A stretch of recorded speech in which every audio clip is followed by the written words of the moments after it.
My name is Paul. Good to see you. And aside from all the Scotty Young covers, my favorite new art from Marvel over the last year has been in the black and white one-shots, like Doctor Strange. So just wondering any more plans for that, and not just Marvel Knights type characters.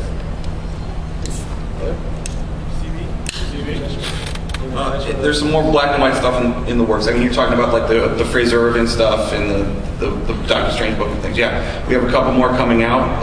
There's a Daredevil one that's coming out. I just saw some fantastic pages by David Aja came in for that, and there's some plans for a couple more. Plus, we're always interested in debuting a lot of new artists in different places, so we have a couple initiatives. One is going to be some online stories that we just announced a few artists and writers, new writers coming out on. Backup stories, and also there's going to be a few new anthologies we'll be launching soon that we'll have news on, so you'll be seeing a lot of different diverse artists coming in through the doors. Yeah, Howard Jenkins did one of my favorite Iron Man stories, and the one of ever was that short that Jenkins did. Cool, glad you like them.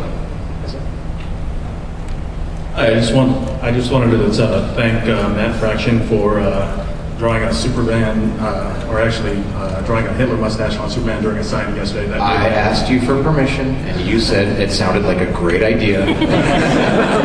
I said that's a little weird. You said you're a little weird, and then you showed me a knife. And the way Matt told me the story, it was a Charlie Chaplin mustache. It had nothing to do with anybody else. There was no political affiliation. It was comedy, purely comedy. Superman's walking around, so I didn't take the Chaplin back. I have to comment on the Hitler mustache, because I had a discussion with a friend of mine the other day about this, and we're saying, Hitler took a perfectly fine piece of facial hair styling and destroyed it. Why couldn't Hitler have had a mullet? If Hitler had a mullet, nobody would ever wear a mullet again, right? This is what I'm to think, like when I see Ahmadinejad in like the members only windbreaker, I'm like, that had to be like what my grandfather thought, like, really? Hitler, like the Chaplin guy? Yeah. Like really, the members only windbreaker? If Hitler wore a leisure suit, we would have been spared. All these years of leisure suits. So, sorry. Anyway, my question is for Matt Fraction. I really loved your Iron Fist. I'm a huge fan. I was wondering if you ever had plans to revisit Iron Fist in the future?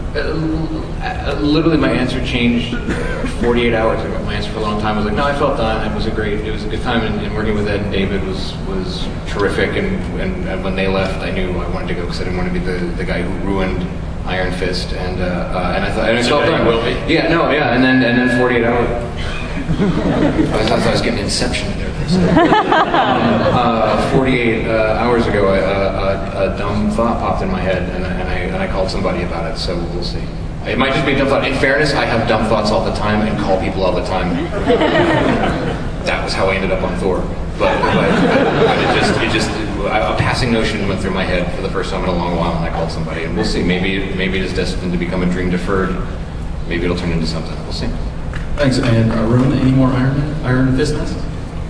Come to the Spider-Man panel tomorrow. Thank you. Backup Iron Fist masks. We actually have we have 5 of them. A guy named Jim Boyle that does all our custom work at Marvel. His daughter made them, and they're actually really cool. So I'm just giving them away at panels because people seem to like them a lot. He makes them in his house all by himself without midnight. That's the only way Brian will love me. He sends photos in the middle of the night of him wearing them. Hi guys, my name's Steve. It's about the Thor movie. I was watching notes that on the web, internet, and even the video game notes there. Thor's not wearing his helmet. Is he going to be wearing his helmet at all throughout the promotion? Watch the movie. Oh. Have you been by the booth?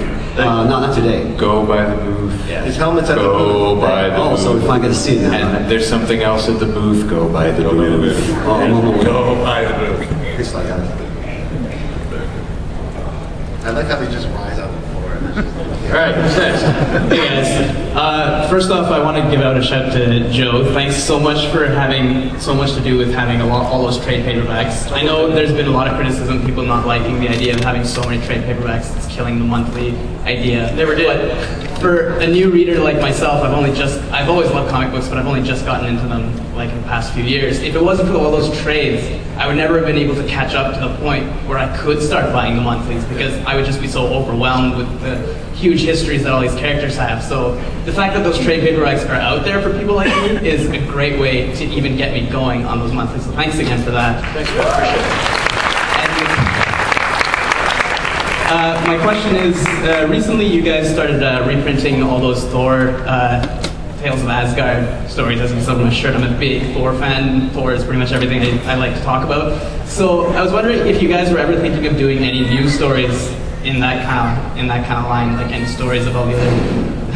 Thor 6:15 is in September, and Thor 6:16 is in October, and you should check it out. But I'll tell you what he's talking about, the reprint of the Kirby stuff, the recoloring of this Kirby stuff. It's in an oversized hardcover. Gorgeous. I mean, you got to be really careful when you recolor stuff, you know? This stuff's amazing. Matt Mila's amazing. It really is. Yeah. But yeah, we have huge Thor plans, obviously, with the movie coming up. We're going to be delving deep into the Thor canon, so to speak. We have a lot of fun stuff, and Matt's taken us for some great rides on Thor. Some of the stuff that he pitched me over a year ago is just truly mind-blowing. So it's going to be a lot of fun. If you're a Thor fan, you're in for a good time. All right, thanks a lot. Thanks, I appreciate it. All right, got 5 more minutes. Let's go. We've had a fair bit of discussion between Disney and Marvel merger. I was wondering if there's any Disney intellectual property that you guys would like to work with. Goofy. Loves me some Goofy. Him and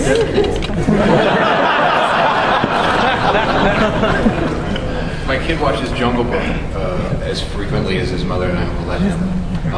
As Jeff Lowe, who can testify to, as he got to ride home in the Swagger wagon. So no, just for dad points, if I could show him, look, I wrote Baloo, I would be the greatest dad.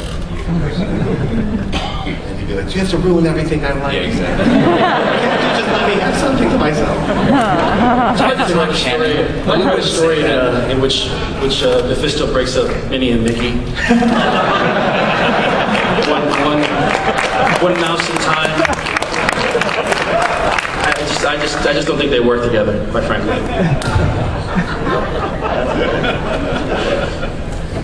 Thanks, man. Hello, everyone. My question, I'm not sure it's the right panel, but I'll try anyways. I was wondering if there was What's going to happen in the Green Lantern movie? Just wondering if there's any plans to either publish or license anything like a Marvel role-playing game again. I know there's a big community online, especially for the 80s and 90s version, and it's basically how me and my friends really got into Marvel, was playing this. There's nothing really out there now. That's a great question. I hate to plead the fifth on this, but licensing is not, okay. I don't think anybody's purview here, so we may be doing it, and we may not even know about it. So, but it's a great question to ask, and if anything, I just write a letter to Marvel's licensing department to say you're a big fan of it. Is there anything going on? Maybe this way I can get back to you. Those guys in the AIM costumes will probably roleplay with you. All right, thank you. Thanks, man. Hi, Joe. Thanks for doing this. Thanks, man. Kevin. My question is that what character do you feel, all of you feel, should be seen as like the cornerstone of the Marvel Universe, but isn't given the kind of attention that they should be receiving? Like, for example, the Silver Surfer. Like, for example, I would say the Silver Surfer doesn't quite get as much, shown as much as he probably should. Moon Knight.